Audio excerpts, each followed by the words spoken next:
자, 그런데 3차 토론에서 진짜 이제 그 똥볼 4종 세트가 나오잖아요. 일단은 안철수 후보는 2012년에 정치를 시작할 때도 그렇고 지금도 그렇고 이질적인 두 지지층을 가지고 있어요. 항상 딜레마죠. 네. 그때는 근데 지금하고 또 재밌는 건 뭐냐면 지지층이 또 달라졌어요. 네. 그때 어떻게 됐었지? 그때는 젊은 층한테 네. 인기가 좋았죠. 그랬는데 지금은 이렇게 노년층으로 가버리고. 네. 한 5년 만에 꼰대가 된 거야? 네. 그 다음에 또 이번엔 또 이제 주력이 또 보수 지역으로 가버렸잖아요. 그런데 그렇게 되면은 이질적인 유권자를 만족시켜야 된다라는 엄청난 정치공학이 필요해지거든요. 그렇죠. 그런데 이 어정쩡함에서 지금 아까 지나온 2주 동안 계속 실패를 한 거죠. 근데 거기에서 저는 이제 여전히 호남으로 그렇게 가고 그게 이제 큰 실패다라고 보는 거죠. 왜냐하면 왜 호남을 갔을까? 아까 말씀하셨듯이 총선에서 지난 1년 전 총선에서 역전했던 경험이 있는 거예요. 그러면 다시 역전시킬 거라고 지금 보는 거지. 문재인 후보가 차이가 있지만 내가 호남에서 역전시킬 수 있다. 그다음에 그 승기를 잡아가지고 전국으로 확대하겠다. 그 확신을 가지고 호남으로 간 거였지 않습니까? 어제도 다시 갔잖아요, 호남. 네. 지금 네. 호남 총동원 형이 이제. 그랬는데 그 호남으로 가는 걸 보면서 그 다음에 호남으로 갔는데 목소리는 그러니까 그거죠. 뭐냐면 지금 제가 최강욱 대표님하고 이렇게 포용을 했어. 그랬는데 윙크는 지금 이 몽도사님한테 하는 거야. 지금 계속 호남으로 몸은 오고 있는데 사드 배치하겠다. 햇볕 정책 그게 뭐 대단한 거라고. 그리고 뭐 무슨 북한은 주적이지. 거기서도 이질적인 행보를 하는 거예요. 그랬는데 봉도사님을 그렇게 보고 있는데 봉도사님께서는 그 TK 유권자들은 다시 홍준표를 보는 거야. 그래 안보가 중요하면은 우리 아싸하게 홍준표가 낫지. 네. 그러니까 이 트랩에 걸려버린 거죠. 그러니까 그 본인은 이제 그 호남에 가더라도 그 호남에서는 이미 이제 진정성 없이 그럼 오는 회포가 됐고, 근데 보수에서는 안보 국면이 되면은 왜 안철수야? 안보에 왜 안철수야? 아니잖아요.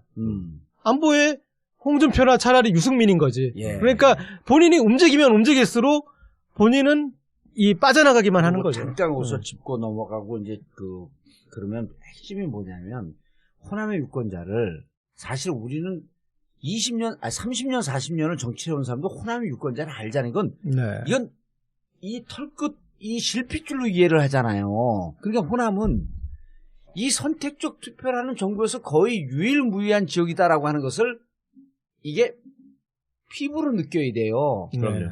입과 머리로 정책 몇 가지 줘서 호남이 움직인다고 생각하면 안 되고 한 5, 6% 이길 때 박시영 부대표하고 나오고 얘기하면서 야 결국 호남은 선택적 투표를 하면서 어느 한쪽이 정권 교체가 되는 쪽으로 가는데 그것까지 계산하면 보수적으로 봐도 8% 이기고 좀 긍정적으로 보면 10에서 15% 이기겠구나. 이 얘기를 둘이 앉아서 하고 있었는데 그 근거는 뭐냐면 호남 민심의 향배는 이렇게 나눠진 상태로 가지 않는다.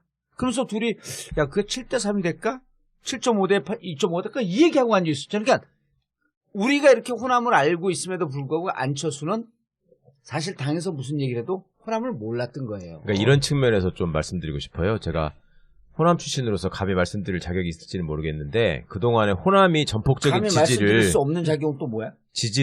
호남에서 떠난 지가 오래됐으니까 지지를 보낸 후보들을 생각해 보시면 김대중 대통령도 그렇고 노무현 대통령도 그렇고 그냥 보통 사람들이 보기에도 굉장히 똑똑한 사람들이에요. 그렇잖아요. 딱 보면은 말이 딱 말을 해도 그냥 문장으로 받아쓰면은 논리가 딱 앞뒤가 맞고 굉장히 똑똑한 사람들이었다고요. 그리고 그 뒤에 한때 떴던 정동영 씨 같은 경우에도 말 잘하고 똘똘해 보이잖아요. 그럼요. 거기도 말은 그러니까, 예술이지. 호남 사람들은 그동안에 어떤 정치인의 역량을 볼 때 이 사람이 지향하는 가치나 정책도 중요했지만 이 사람이 호남의 대표 선수로서 굉장히 똘똘하구나. 이런 게 사실 어떻게 보면 자부심이었던 거야. 그러니까 그 YS하고 비교를 할 때부터도 김영삼 대통령은 어떤 감은 뛰어나고 사람이 이렇게 화끈하게 치고 나가는 맛이 있지만 디테일한 면에서 붙어갖고 토론을 시켜보면 말이 안 되잖아요. 그러니까 그런 데서 오는 어떤 카타르시스나 자부심이 있었거든. 그러니까 이 똑똑한 사람이 제대로 된 정책을 했고 또 그걸 통해서 뭐랄까 그 통일 문제에 있어서도 뭔가 논리적이고 그 주관을 가지고 임했고 이런 거에 대한 어떤 평가나 자부심이 있었는데 지적이시죠. 그런데 문재인 후보 때 가가지고는 그런 면에서 실망한 측면이 있단 말이에요. 그래서 강철수를 강조했었고. 그렇죠. 그러니까 안철수가 뭔가 학벌도 있고 경력도 있고 그다음에 참신하고 똘똘한 지도자의 이미지로서 하려고 했던 거라고. 그리고 거기에 이제 어쨌거나 호남의 9세대 세력들이 몰리긴 했지만 간판을 바꿔달고 새로운 세력이처럼 보이니까 문재인 대표는 반신반의하면서 노무현보다는 좀 덜 똑똑한 것 같은데 그러면서 어쨌거나 지지를 했는데 네. 안타깝게 졌잖아요. 네. 그러니까 이럴 거면은 저 똘똘한 사람이 하나 있을 수 있으면 지지를 해봐야 돼 이렇게 생각을 했는데 보면 볼수록 아닌 거지 이게. 보면 볼수록 아니고 이게 누구 편인지도 모르겠고 뭔 소리 하는지도 모르겠고 그래서 제가 지난번 때 한번 우스갯소리로 뭐 대선 때 그간에 절치부심하면서 당도 만들고 많이 준비했다고 생각을 했는데 목소리밖에 준비를 안 했다. 안 했더라 그 말씀을 드렸는데 지금도 보면은 문외한이 보더라도 이거는 전략도 없고 역량도 딸리는 것 같고 엉켰죠. 그렇잖아요. 네, 호남을 실제로 분석을 해보면 예.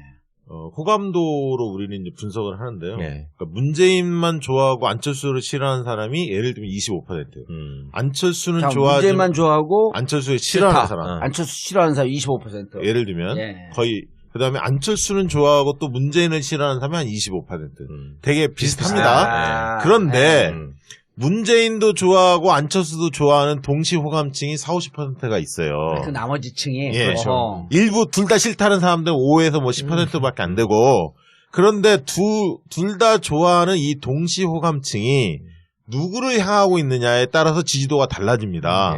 근데 이제 지금까지는 그게 50대 30 정도로 문재인 쪽한테 더 가 있는 거예요.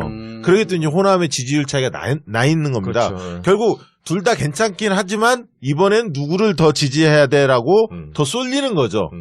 지금 그 국면에서 약간 차이가 나기 시작한 겁니다. 사실은. 이제는 좋아 싫어가 구분이 되는 시점이 오는 거지. 예. 그래서 이게 그러면 앞으로 15일 동안 그대로 갈 거냐? 저는 문재인 후보 측에서 방심하면 안 된다고 봅니다.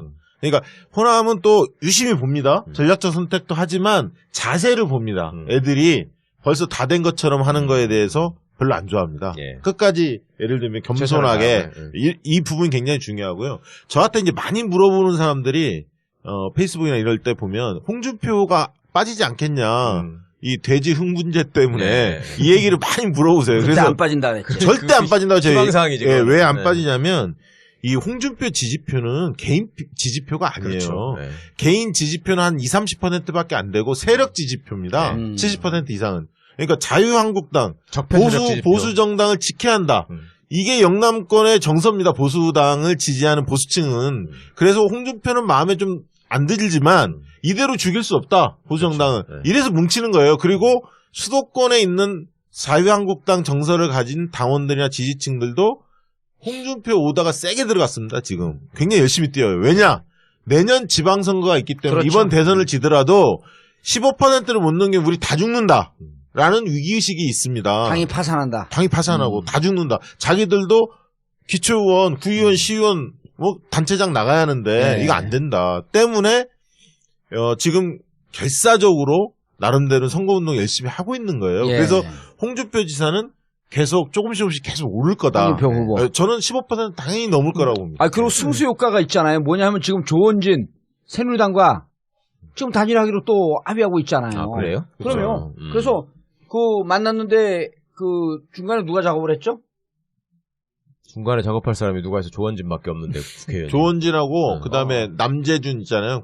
뭐 거기도 이렇게 일단 한다고. 같이 한다는데 일단 조원진하고 먼저 하는데 그런 얘기를 한 거 아니에요. 네. 조원진하고 하면 그 박사모가 1%지만 지금 지지율 1%밖에 안 되지만 그 뒤에 잠재적인 게 10%가 있으니 15% 넘긴다. 이게 논의의 초점이에요. 그 다음에 남재준까지 해서 같이 하자. 그러니까 지금 홍준표 쪽에서는 0.1%가 아쉬울 때거든요. 그리고 그렇죠. 탄력을 받을 수 있는 뭔가 브릿지가 있어줘야 되는 거야. 지금 사실 홍준표 지지가 적게 나온 데는 뭐 8~9%, 8%부터 많이 나오는 데는 13%까지 나옵니다. 실질적으로. 근데 그게 올라가면 올라서 또 그리고 안철수는 다 빠지는 거 아니야. 또 보수표가 좀 있기 때문에 그러니까 지금 해도 거의 제가 볼 때 14, 15 정도 나온다고 봐야 합니다. 저는 이 돼지 흥분제 사건이 홍준표 후보 표를 깎아먹지는 않았더라도 지금 상승세를 주춤하게 만들었어요. 그렇죠. 그러니까, 예, 그러니까 그 차마 지금 쪽팔려서 말 못하게 만들어버렸어요. 아니 왜냐하면 사회층으로 많이 숨은 거 아닐까? 왜냐하면 안철수가 빠질 때가 홍준표가 받아먹고 지금 그런 구조가 그렇잖아요. 그러니까 거기에서 빠져먹고 지금 이렇게 모든 지지에서 한 12, 13은 나오고 14, 15 넘는 조사도 나와야 되는 그 흐름이었다가 예. 이 대중 문제에서 좀 이렇게 제 생각에 2, 3%는 주저앉았어요. 그러니까 여의도 연구원에서 조사에서는 상당히 홍준표 저 후보의 지지가 15% 가까운 예. 뭐 조사가 나왔다 이런 어떤 소식들이 여의도 정가에 막 떠돌았어요 사실. 그래서 이제 뭐 자유한국당 나름대로는 굉장히 고무됐었고 뭐 그런 어떤 움직임도 있었어요. 근데 어떻게 보세요? 그거를 바람직한 현상으로 봐야 돼요. 어디요? 아니, 바람직한 현상으로 봐야죠. 홍준표 지지가 늘어나는 거. 아니지. 그건 아니죠. 그러니까 나는 바람직한 현상으로 봐요. 아니, 왜 이게 그러냐면 갈리더라고 소리. 이거는 이런 거를 바람직하다 안 하다라고 구분하기는 가치를 가치를 그렇지. 보기에는 이건 나는 애매합니다, 그거는. 우리는 오래 정치를 한 사람들로서 예, 예. 현상을 보면은요. 예를 들어 홍준표 지사가 지금 올라가잖아요. 그럼 예. 자유한국당 살아남습니다. 그게 역으로 네, 무슨 네. 현상이 빚어지냐면 예, 예. 대선이 끝나잖아요. 국민의당은 심각한 위기에 빠지는 거예요. 바른정당. 바른정당은 말할 것도 없고 정치적 분석을 이렇게 하시더라고요. 예, 그러니까 국민의당이 심각한 위기에 빠지면서 그리고 실질적으로 예. 국민의당의 당과 더불어민주당의 당과 당은 대립과 갈등 혹은 분열돼 있을 양상은 되지만 예. 일단 지지층은 겹쳐 있어요. 그렇죠. 예. 그다음에 인적 구성원도 겹쳐 있어요. 그러면 이 민주당이 예. 집권을 하게 되면 네. 1차 협치, 예. 1차 연정의 대상이 누가 되겠습니까? 정의당 되죠. 네. 그다음 또 누가 그다음에 되겠어요? 국민의당이죠. 국민의당이란 말이에요. 근데 그렇죠. 국민의당의 예. 다수가 아니라 국민의당의 적폐 세력들이 있어요. 그렇죠. 누구냐 하면 더불어민주당에서 2016년 총선을 앞두고 분탕질에 당을 흔들면서 예. 분탕질 갖고 나갔던 예. 의원들이 있어요. 예, 예. 그분들이 대다수인데 예. 그렇지 않은 사람들도 묶여 있거든요. 예. 그분들 중에 지금 신인으로 정치 데뷔한 사람들, 예. 예. 그런 의원들, 이 초선 의원들은 부득불 민주당과 함께할 수밖에 없는 세력이고 그렇죠. 상층부의 적폐 세력은 털어내야 되는 거예요. 그럼 저는 예. 이번 기회에 홍준표가 도약하는 것이 아주 우리 사회를 위해서 바람직하진 않지만 예. 어쨌든 한번 우회하는 측면에서 의미가 있다라고 하는 게 국민의당이 이쪽과 함께 갈 수 있는 여지는 넓어지고 자유한국당하고 2018년에 경쟁을 합니다. 예. 그럼 제일 경쟁자가 자유한국당이 돼요. 자유한국당은 그때도 적폐 세력입니다. 그렇죠. 그래서 2018년 때 지방선거에서 자유한국당을 완전히 누르면서 새로운 국민의당과도 일부 세력과 함께하고 정의당과도 함께하고 그래서 진보 진영의 블록을 단단하게 해놓을 때 중앙정부와 지방정부를 잡고 2018년서부터 개혁 드라이브가 세게 걸릴 것이다. 그러니까 일단은 자유당이 2등 정도 원절에 머무는 게 좋다. 전략적으로. 저는 15% 넘어서 네. 죽지 않고 살아남아야 된다고 보는 거예요. 예. 여기에 저는 글쎄. 조금 다른 의견인데요. 예. 다른 의견은 일단은 일단 방송 끝내죠. 아니, 이거 저는 뭐 동의하진 않습니다. 토의를 해봐야 될 것 같아, 이거는. 중요한 주제야. 그런데 자 3차 토론에서 네. 이 대지 흥분제 이후 치러진 첫 토론이었잖아요. 네. 근데 홍준표 후보가 거의 이 꼴찌 가깝게 점수가 나왔어요. 네. 그런데 제가 봤을 때 그 꼴찌로 간 가장 결정적인 이유는 기세에 눌렸어요. 기세 눌렸죠. 네. 홍준표라는 그 정치인은 이게 보수를 대변하면서 사실은 그냥 디테일보다는 이제 기세로 살아야 되는데 그렇죠. 계속 처음에 나오자마자 심상정 네, 네. 후보가 말싸다기를 그냥 어랑 날려버리면서 난 당신하고는 말도 섞지 않겠다라고 해보면서 그게 그 앞에 두 번의 토론하고 한번 비교해 보면은 예. 이렇게 나올 텐데 이제 그 기세에 눌렸는데 안철수 후보가 거기서 또 살려주잖아요. 토론하지 않겠다 그러더니 말은 하되 카메라를 보고 가겠다. 이건 음주를 운전했을 때 음주운전은 아니다. 근데요? 예. 홍준표 후보가 멘탈 갑입니다. 예. 사실 토론해 그렇죠. 보십시오. 예. 그리고 그 계속 긴장을 한반도 전쟁 위기 긴장을 고조시키면서 보수층이 좋아할 만만 예. 딱 골라서 골라서 하고 하죠. 있거든요. 그렇죠. 시원시원하게. 네. 예. 자 보십시오. 오늘 당장 중앙일보도 조사 결과 발표합니다.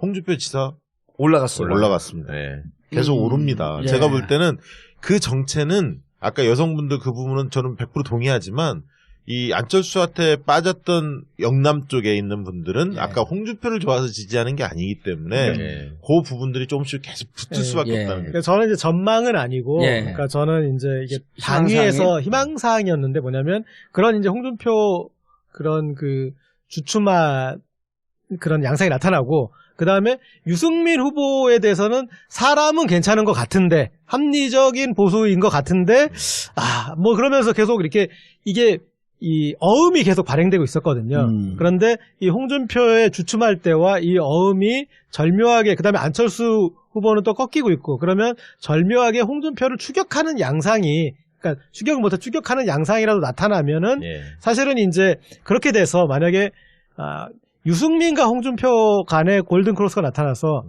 유승민이 만약에 이기게 된다. 그랬을 때 저는 대한민국 향후 이 정치 구도가 집권을 한 당선자에게 만약에 이제 뭐 이를테면 문재인 후보가 당선됐다 상장을 했을 때 드디어 보수와 진보가 서로 말을 좀 해볼 수가 있겠구나. 그렇죠, 그러니까 그렇죠. 어떤 그림이 그려지냐면 제가 봤을 때는 뭐냐면 어떤 상황이 됐을 때 이 국민의당하고 오히려 더 합의를 보기가 저는 더 어렵다고 봐요. 감정의 골이 당을 그러니까 흔들고 분탕질치고 나간 세력이기 때문에 네. 아까 홍도사님 말씀하실 때도 사람 가려받고 싶었잖아 지금. 예. 당대당은 절대 안 되는 거야. 거기서 네. 도저히 우리가 이기고 나서 네. 저들을 대접할 이유가 없는 거야. 그런데 아까 말한 정치 신인은 그러나 이제 또 수용도 할 수 있지만, 그런데 뭐냐면 이 바른정당하고 얘기가 돼서 이렇게 가봅시다가 되면은 중간에 국민의당이 우리는 반대예요 라고 말하기가 힘들어지는 거죠.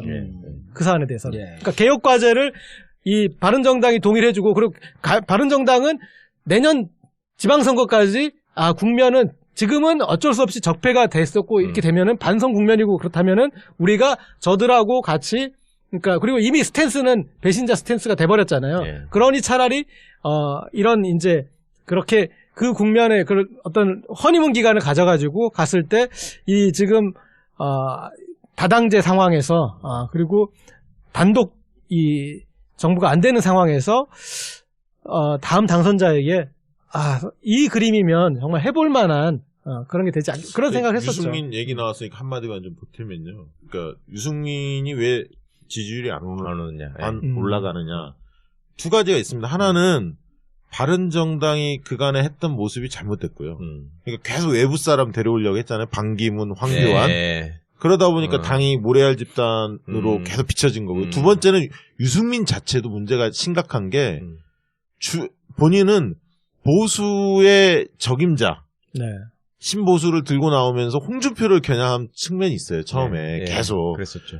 거기서 표가 올 표가 아닙니다. 그러면 안철수를 겨냥했어요. 안철수를 겨냥했어야죠. 근데 그걸 이분은 뺏어왔어야 돼. 계속 문재인하고 싸우면서 보수의 대표성을 자기가 가져가려고 했는데 거기서 표 오지 않습니다.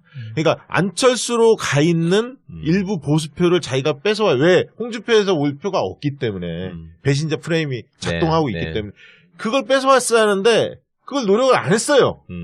올 표가 없지. 어디서 와요 그 표가.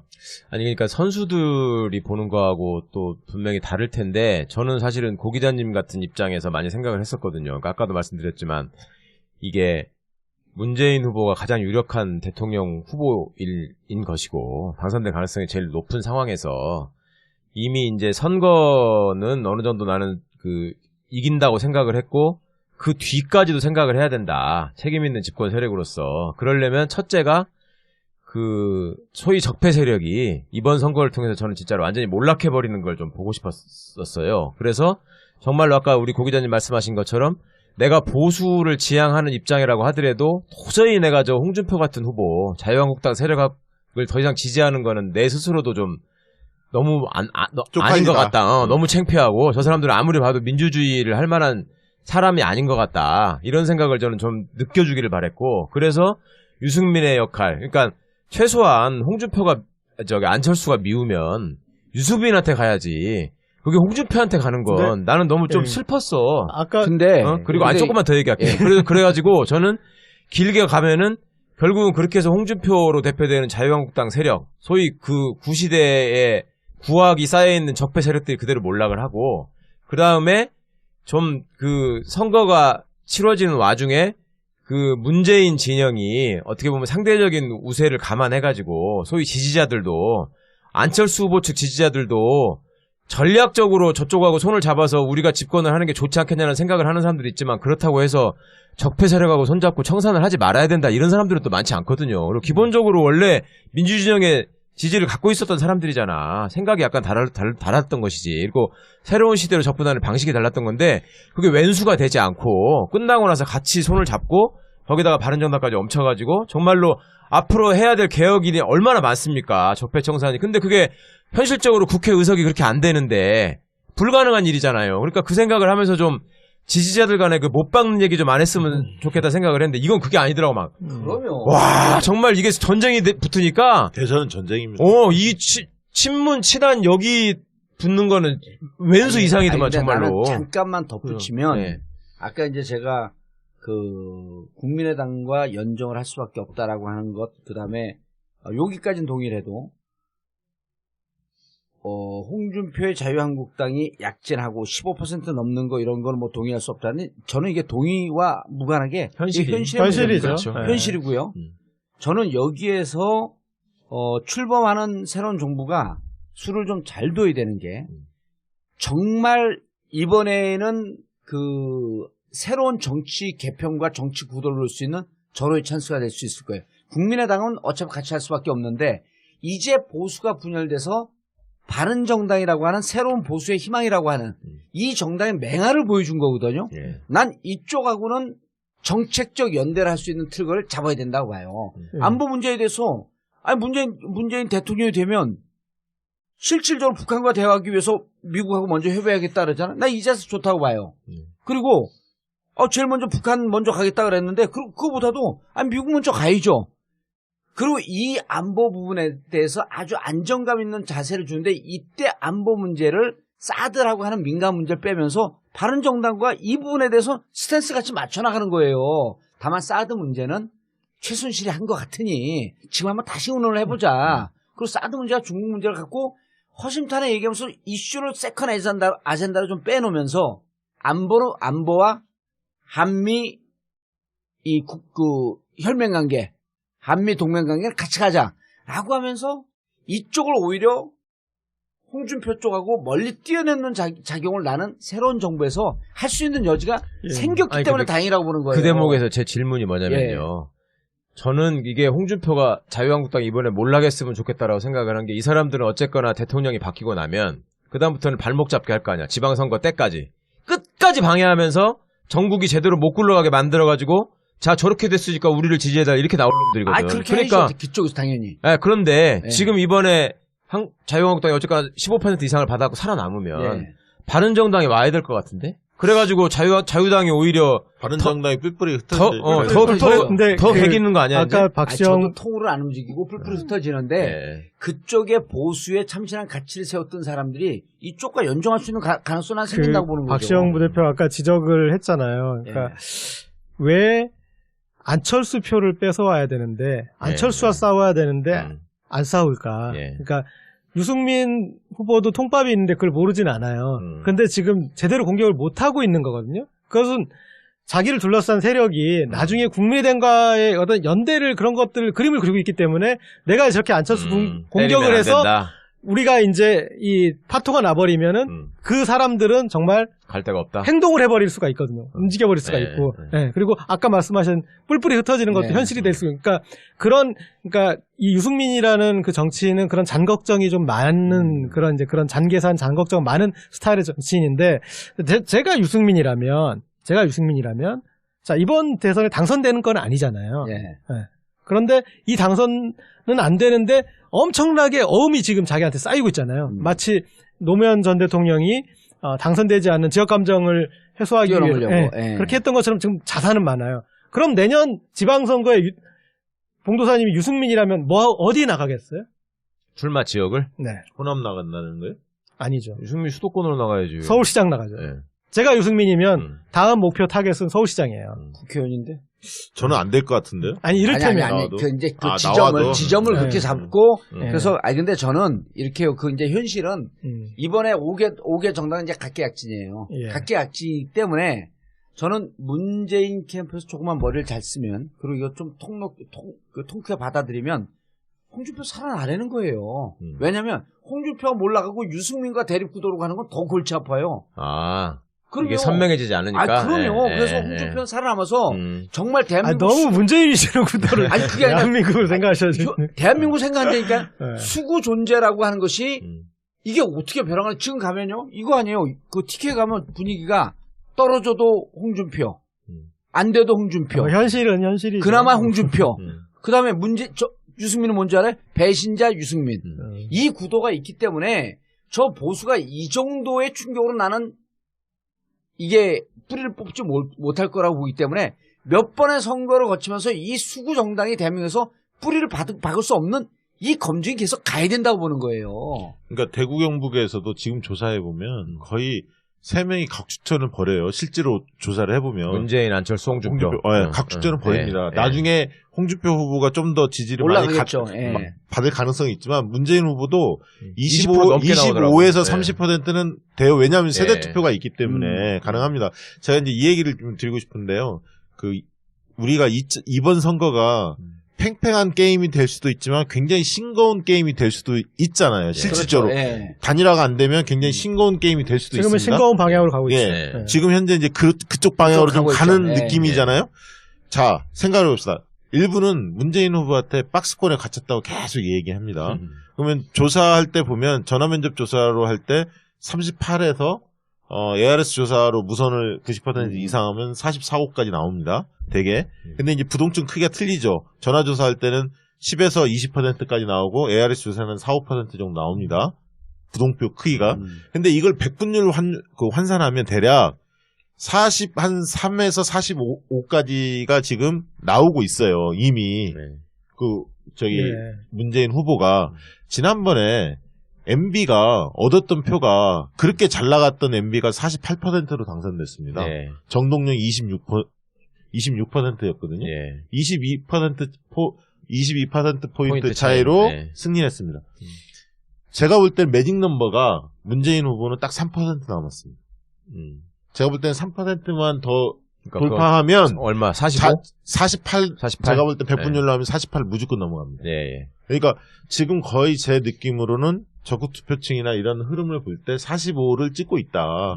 그래서 3%를 넘기면 48이면 적어도 심상정 후보는 끝까지 가실 거고 네.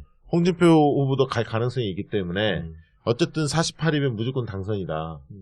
저는 그렇게 보거든요. 그래서 지금 일부가 이야기하는 확장력에 갇혀있다, 박스권에 갇혀있다 이런 표현 자체도 사실은 이것도 어떻게 보면 프레임을 씌워갖고 공격하는 논리예요. 그런데 이명박 후보도 그렇게 다자구도에서 48을 얻었는데 이명박 대세론이 광풍을 불 때였는데 그럼 문재인이 그 정도 수준을 지금 달리고 있는 건데 그게 약한 거냐? 그건 아니라는 거죠. 알겠습니다. 이제 2주 남았나요? 예, 14일. 네, 14일. 그러면은 이번 주 이제 앞으로 있을 일주일 동안 갖고 이제 다음 주에 한 번 더 분석을 하고 이게 처음 분석이고 다음 주가 두 번째 분석이에요. 두 번째 하면 끝나죠, 이제. 그렇죠.